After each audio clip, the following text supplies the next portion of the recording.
Welcome back. Today we have the long-awaited video on Iron Age and early medieval pants from start to finish. This is a fairly simple pattern. It only has 3 pieces, left leg, right leg, and then a central gusset that spans the gap in between them. This is my diagram of the pants that we'll be working with today, and the first advantage of this pattern is that it is most definitely not modern. I love this pattern because that gusset cut on the bias uses stretch to prevent any awkward seam blowouts, which are kind of notorious on the internet if you, like me, watch a lot of funny fails videos. We're going to do this in 5 acts, starting with the historical sources that I drew from to come up with this pattern, and then we're going to measure ourselves together, draft a pattern, sew it in some scrap fabric, do any final fitting, and then make it for real with finishing touches.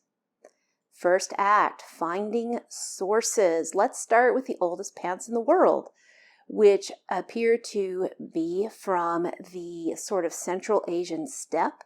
A lot of these extremely early examples are going to come from very cold, very dry environments that have helped with the preservation of textile. These were originally reported as something probably affiliated with horseback riding, and there was a big splash a couple of years ago when someone actually did a reconstruction of them attempting to duplicate the thread and the spin and the weave. There's some great videos. I will link them in the description. And this classic comment from the first author on the paper. Not particularly comfortable for walking. I did not use this pattern. But let's roll forward a couple of millennia to our next example that has been found so far, again from a cold, dry environment, this time in the Altai. And here's where we first see the shape that I'm using. 2 legs and a central gusset that is a diamond or a square turned sideways. Let's skip forward, another 600 or 700 years.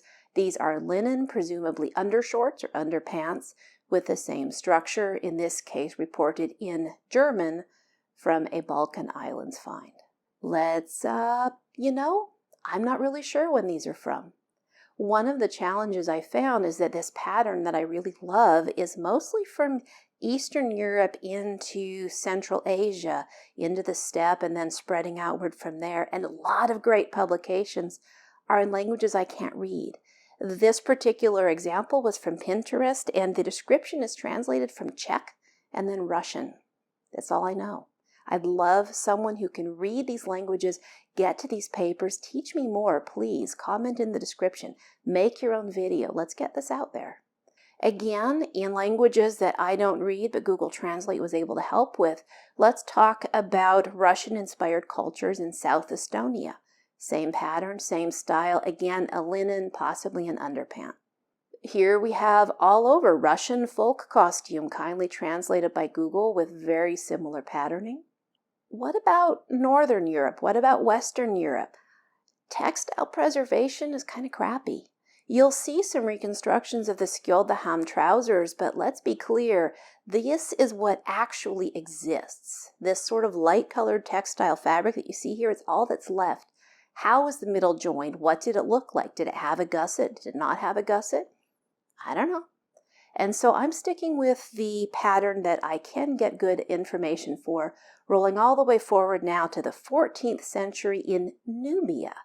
We see essentially the same pattern, but now we've pieced the central gusset. Let's look at the same time in Egypt. Now we've pieced the legs in order to save fabric and get this really great taper as you move towards the lower edge. And hey, why not? 18th century India, practically the same pattern. And so we have a general sense that this fashion has been around for, 3 or 4 millennia. Maybe the gusset is pieced, maybe the legs are pieced, but by and large, it's really similar, and so I've chosen to do this myself. I did choose not to do any piecing. I kept it as simple as I possibly could for a beginner level video.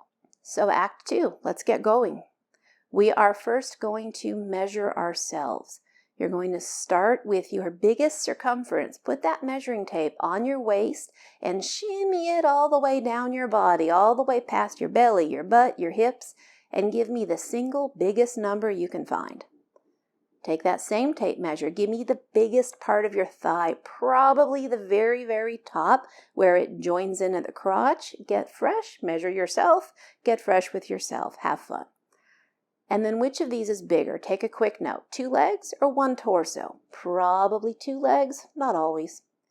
Finally, bend down and measure the widest part of your calf because the pants have to pull up really well, and this should be plenty big enough to go over your foot, but double check it. Now for lengths. Stop. Put on some kind of a waistband. Tie something around yourself at what you want the waistband of these pants to be. They are held up by a drawstring, so you need this to be above your hip bones or your butt or something that's going to stop these from falling off. Tie it there. Now, measure to the floor at the side and the center back. If these numbers are appreciably different, we're going to accommodate the butt in a later step. Give me the waist to kind of just below the hip. Technically, it's going to be the trochanter of the femur if you're really into anatomy, but basically, visually, where do you want the top of the crotch to look like it is? And then give me the crotch length again. Get fresh with yourself from the front all the way to the back. I am measuring myself with pants on for the video, but you do get a measurement almost an inch different than if you're just wearing your underwear. But again, I've allowed some wiggle room in the pattern so we can adjust this. Now, we're going to cut big old rectangles for each leg initially. You're going to take that waist to floor and you're going to add 8 inches to it. This is the side of the waist to the floor. And then you're going to give me whatever your biggest width is. Leg circumference, belly, butt. Don't care. You're going to add a little bit to those for seams and ease. Why am I adding so much length? Isn't this excessive? No. By the time you allow for ease, for small mistakes in measuring and fitting, they might want you to shift these up or down or an inch. And the drawstring and the hem, it's kind of barely enough. Now, the trickier part is the center gusset. First, you're going to calculate the height. You have measured your entire crotch front to back, and you've decided about in an eyeball sense how far down from the waistband you want that crotch to be. So you're going to take the total length, subtract your waist to crotch, times 2 because it's front and back, and then add some for seam allowances, and that will give you the starting height for your central gusset. Now we're going to estimate the width, which is totally style. You saw a lot of historical examples. We're using full-on squares. So I'm doing diamonds, and I'm going about 1.5 to 1 3/4 times the height in order to get a really comfortable gusset. And again, I've gone wider rather than tall because I want to maximize the ability of the legs to move side to side. Now, once you have that rectangle, if you basically have a flat butt, if you've got as much in front as you do behind, it's easy. It's just symmetrical. Draw lines down the center of everything and work it towards. But I have a butt. Some people do, some people don't. If your butt is bigger than your front, you need to shift this diamond a little bit to give you more fabric on the butt.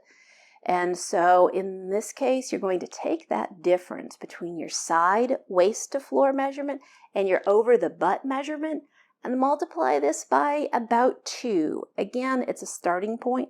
We're going to start by making this in a scrap fabric so we can do final adjustments. This is a really nice way to adjust for kind of the booty without being obviously ahistorical. It's kind of my little quirk. This is an example of the difference between a symmetrical gusset for my gentleman and the full booty adjustment that I'm using for me. Once you have the gusset, drafting it on paper, you're going to start by drawing in whatever seam allowances you want. I love 1/2 inch, about 12 millimeters. You might love something different. I don't care. Just add a little bit more if you need it. You're going to mark the points where these cross. These dots are terribly important because you are going to be using them as registration marks when you assemble the pants. And then you're going to give me 2 measurements. The front of the gusset to the leg and the back to the leg. And now transfer those points to the pants pattern. On the pattern, mark on the front edge of the pants, whichever one this is going to be. It's really arbitrary right now. Where the top point of the gusset is by measuring down that 4 inches of extra plus the waist to kind of top of crotch length and put a dot there. Now, that front to leg length that you just measured on the gusset, go down, make another mark. This is your first leg point. Go straight across to give me the other leg point because the legs have to line up in order for the hem at the bottom to come out even. And now measure up that back to leg distance. With a symmetrical gusset, it's straight across, but in my case, with the asymmetrical gusset, the back point is a little bit higher than the front point. Finally, make a mark for the drawstring. Whether you want to have this string sort of discreetly hidden inside or sticking out the outside for easier access, completely personal, just start the opening and leave yourself about a 1-inch gap. Now, cut this out of test fabric. Something inexpensive because we might have to massage the pattern a little bit. I like to use old dead sheets or sheets from the Goodwill or muslin or whatever cheap fabric I have and then make a permanent pattern out of them.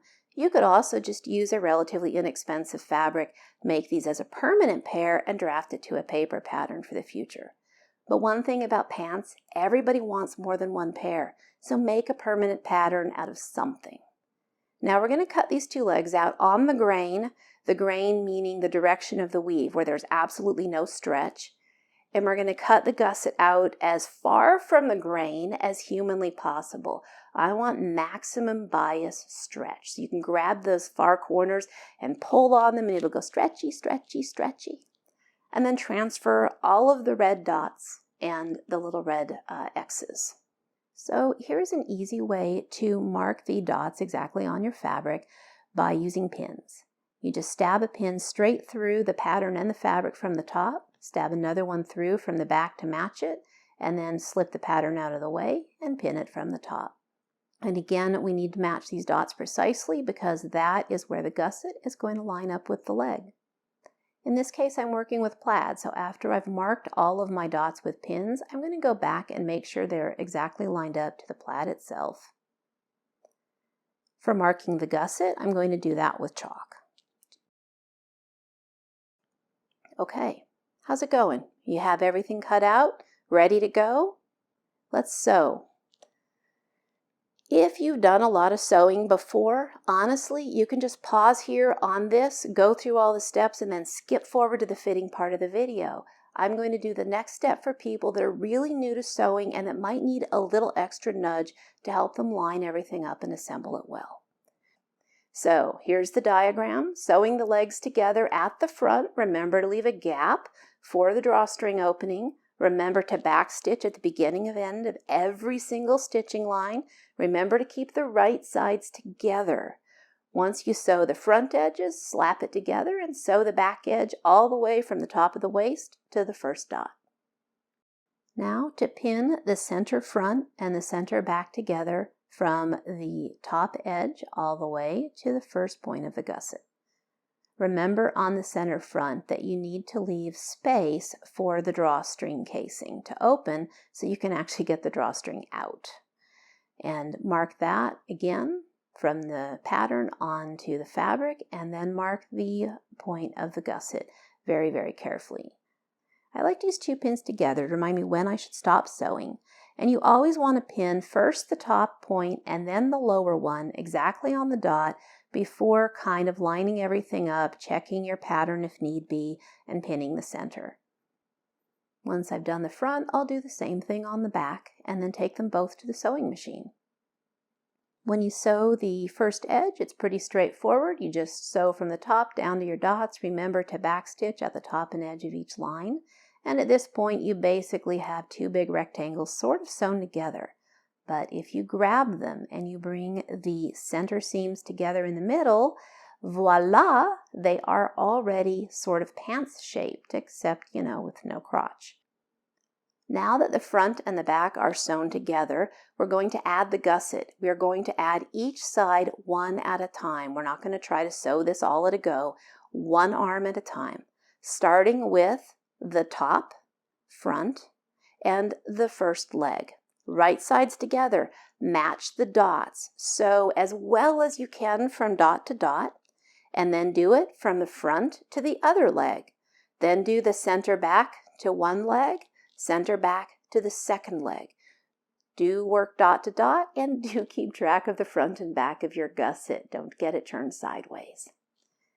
The more you practice sewing exactly dot to dot, and this is an old quilter's trick, so if you want to practice, just make a quilt, then the better your gusset points are going to look. But honestly, do your best. If it's imperfect, I really don't think anyone that's that close to your crotch is staring at your seams, as my mom used to tell me when I would worry about this sort of stuff. Now take that center gusset, and I'm going to show you how to take that little bitty dot that you've marked, line it up exactly with the edge of your sewing line on the center front of the pants, and then pin that very carefully in place. Again, you're going to pin the top edge where the dots come together, and then you're going to line up the bottom edge exactly where the dots come together. Pin that, and then stretch to fit, get everything lined up really good, and throw a couple pins in the middle. That's a line you're going to sew. You can go ahead and pin both of the center front seams. Just remember to sew them one at a time. After you've sewn the first one and you put it back on the machine, there's a trick. Notice how I'm grabbing the fabric and backing it up under my presser foot so that my new stitch line ends right at the edge of where my old one finished. And back right up onto that, and then proceed forward. It's a good way to get all of the dots to line up really good. You can see there's no real gap between these lines of stitching on the back, and it gives me a good sharp triangle on the front. Now, same thing on the back. Flip these pants over, and again, you're going to line up the top edge dot with the end of the initial sewing line for the center back. Pin that in place, and then on the lower edge you've already got a seam line and a dot to line up to. So go ahead and get everything matched as closely as you can, dot to dot. Then fill in the middle with pins and do the other side the exact same way. Put it on the sewing machine. Let's go.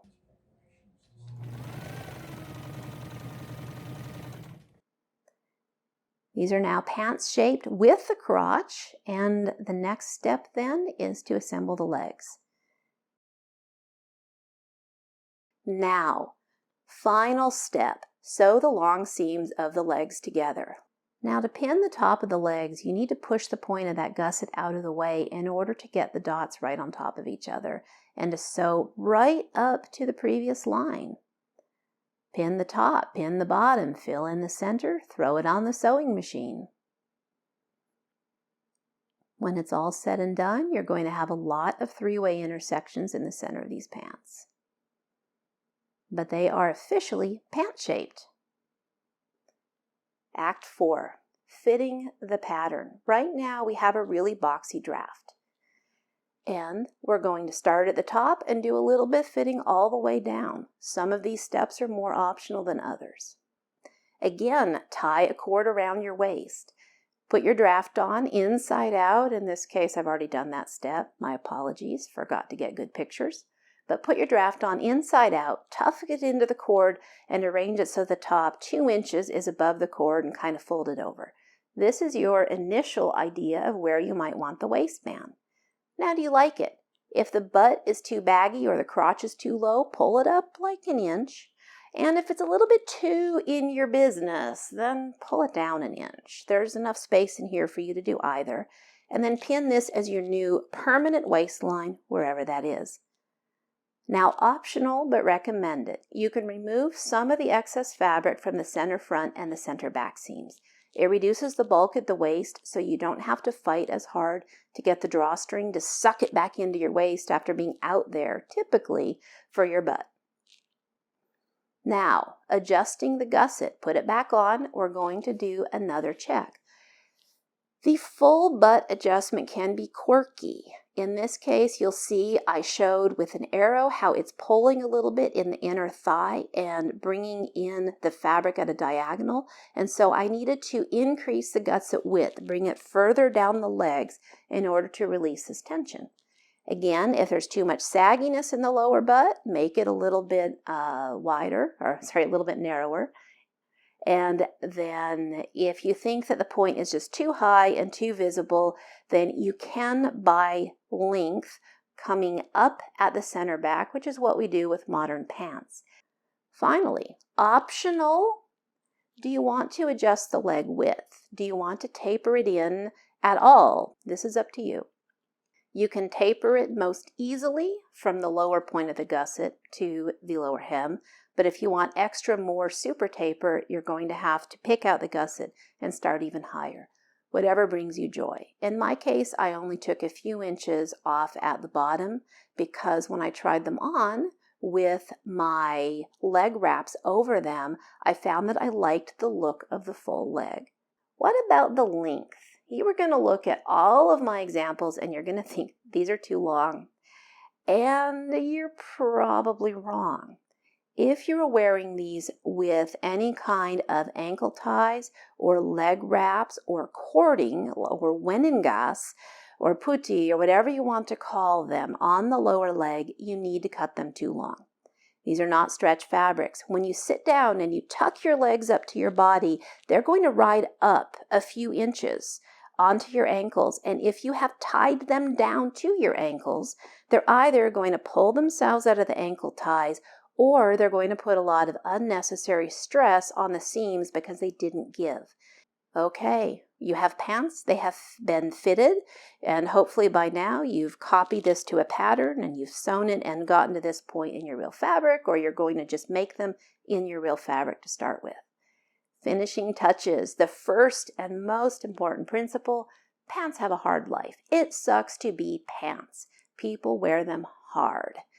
Ironing, one of the least sexy and most useful things you can honestly do when you're sewing is ironing. Always start by ironing them open from the back, and then if you want them both to lay together in one direction, do that second. That gets the front of the fabric to lay down correct and flat where the seam is. Then you do your finish ironing on the front with a pressing cloth if needed. If you have a historical fabric, which many of us are going to be using, or a modern fabric that mimics one, it's probably woven, and it's probably going to try to come unraveled in every single seam allowance over a lifetime of wearing and washing this clothing. These are some stabilized seams that I've chosen to zigzag so that the threads can't come out, and then top stitch down so that the entire seam allowance cannot bunch up or rumple or wrinkle in future washing cycles.